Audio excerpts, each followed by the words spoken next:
आज एक बार फिर हम कोमोडो ड्रैगन्स के अटैक्स को दिखाने जा रहे हैं, जो कि धरती पर छिपकली की सबसे बड़ी प्रजाति होती है। लेकिन आज की वीडियो इसलिए खास होगी क्योंकि आज हम आपको एनाकोंडा और कोबरा जैसे सांपों की तुलना कोमोडो से करके दिखाएंगे। और तो और आज तो इनका मगरमच्छ से भी सामना होगा, लेकिन जीतेगा कौन, इसके लिए पूरी वीडियो देखिएगा। गिलहरी वैसे तो ये काफी छोटी और मासूम सी दिखने वाली जानवर होती है, लेकिन इनके कारनामे तो ऐसे हैं कि ये जहरीले सांपों तक को नहीं छोड़ती। यहाँ तक कि केप कोबरा जैसे सांप भी इनसे लड़ने का प्रयास ही करते रह जाते हैं और मौका ढूंढते हैं कि कैसे ये इन पर स्ट्राइक कर सकें। लेकिन इनका दुर्भाग्य की गिलहरी इनसे ज्यादा फुर्ती दिखाती है और आखिरी में कोबरा को ही लड़ाई से पीछे हटना पड़ता है। और अगर किसी परिस्थिति में ये पीछे नहीं हटते तो इनका हाल बिल्कुल इसी सांप की तरह होता है। पर सिर्फ सांप ही नहीं बल्कि इसके अलावा भी ये क्या क्या करती हैं, इस बात का अंदाजा आपको इस क्लिप से मिल जाएगा। जहाँ की इस तपती दोपहरी में हिरन और बबून यहाँ पानी की ओर जा रहे थे, लेकिन तभी यहाँ किसी ऐसे की एंट्री होती है जिसके आते ही इनके ऊपर खतरा मंडराने लगता है। पर ये इम्पाला अपने ग्रुप के साथ घूमते हुए तेंदुए को भांप लेता है और फौरन ही ये तो यहाँ से निकल लेता है। पर जब ये यहाँ से निकलकर यहाँ पहुँचता है तो यहाँ दर्जनों इम्पाला मौजूद रहते हैं और इधर ये तेंदुआ भी नहीं रुकता, बल्कि ये तो जंगल से निकलकर खुले मैदान में इधर चला आता है।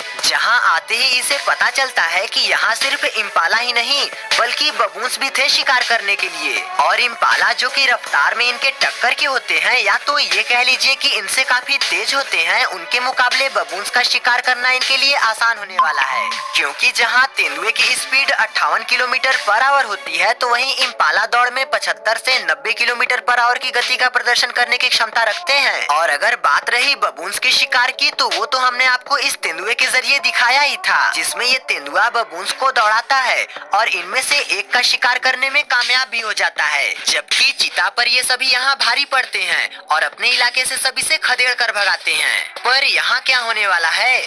फिलहाल के लिए तो आपको भी यहाँ का माहौल काफी शांत लग रहा होगा, क्योंकि ये तेंदुआ भी अभी अपना टारगेट सेट कर रहा था और इम्पाला भी इससे बेखबर होकर घास चर रहे थे।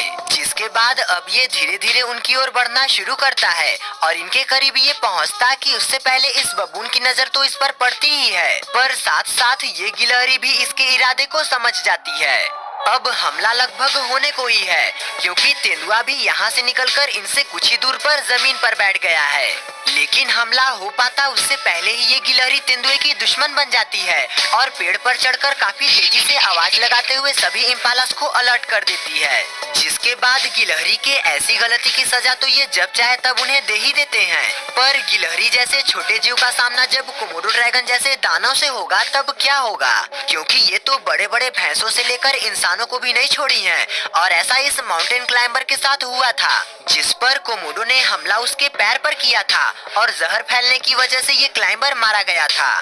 तो फिर तो यहाँ एक गिलहरी के मामले में उसकी मौत तय थी ही।